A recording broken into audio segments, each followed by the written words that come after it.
Hey, friends, this is Rich with Truth Over Culture TV. I've got a quick video for you here today. You say you don't believe in God. This from Talk Church. You're not ready for this. Say you don't believe in God, yet scientist Sir Roger Penrose calculated the likelihood of the universe having this precise of a design, and the calculation he came up with was 10 billion to the 123rd power, which is the number 10 billion with 123 zeros at the end, a number that humans cannot even comprehend.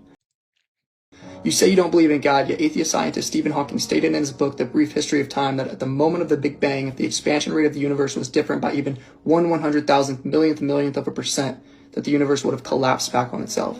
You say you don't believe in God, yet your existence alone as a human was a 400 trillion to 1 odd. You say you don't believe in God, yet did you know if one person's DNA was unraveled and placed end to end, it would stretch to Pluto and back? You say it takes too much faith to believe in God, and to that I'll ask you, have you ever seen non-intellectual produce intellectual? Have you ever seen non-life produce life? Have you ever seen a massive explosion or expansion produce design and order? Every explosion I've ever seen has led to mass destruction, not design and order. In the Bible. You say you can't trust biblical texts because they are ancient manuscripts that were written by men thousands of years ago, yet the Bible is the most preserved text in all of humanity, with over 25,000 manuscripts in the world. I then ask you, why do you trust the reliability of people like Caesar, Galileo, and many other ancient figures when they have far more less items written about them? You say that the Bible has been mistranslated and altered, yet the discovery of the Dead Sea Scrolls in the 1950s have proven that claim to be false. You say you don't believe in the miracles of Jesus, yet you believe in the miracles of the universe being almost perfect in every aspect for us and our ecosystem to survive. You say it takes too much faith to believe in religion, yet I counter that claim with the notion that I believe it takes way more faith to be an atheist than a theist. You say you don't need God to have good morals, and you would be correct. But then you cannot ground your morality in anything else but pure opinion. And you say, who cares? And then I'd ask you, who was right morally? Because it all comes down to subjective opinion if you're an atheist. And if you've had enough bad people have a bad subjective opinion, we would be in a world of trouble. God allows us to ground our morality in an objective manner instead of pure opinion of one person versus the next. You say the Bible isn't reliable. You see over 2,000 prophecies confirmed from the Old Testament to the New Testament. You say believers are living in a fairy tale, yet the evidence of Christianity is so overwhelming, I would ask you, how can you not believe? You say, why does God allow humans to suffer and not even have enough food to live? And I'll turn that question right around against humanity and ask, why do we as humans allow people to not get enough food and water to survive? You say, why doesn't God just come down and show himself and so that we can believe? And I say to that, he already did, and we killed him. And I know that if he came again, we would try to kill him again because the world hates the truth and loves their sin. Get right with God now. That was great.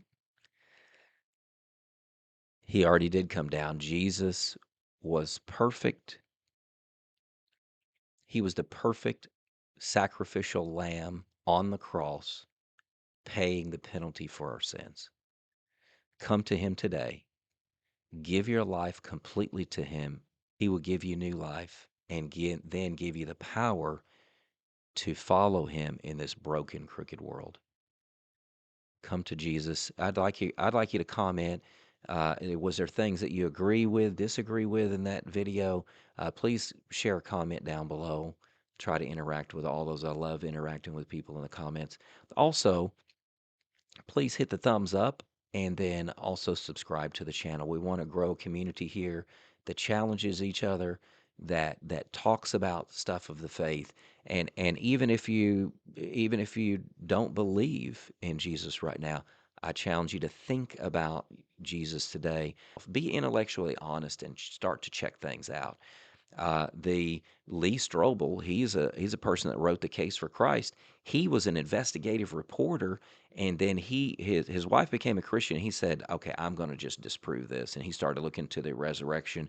There was so much evidence that he became a Christian. It was undeniable. He had to become a Christian because there was so much evidence that Jesus rose from the dead, and all of the circumstances on that, and all of the disciples afterwards. And so he became a Christian. Check that out if you want to think about that as far as the Case for Christ by Lee Strobel. Thank you for watching. Please share, like, and subscribe, and we'll see you in the next video.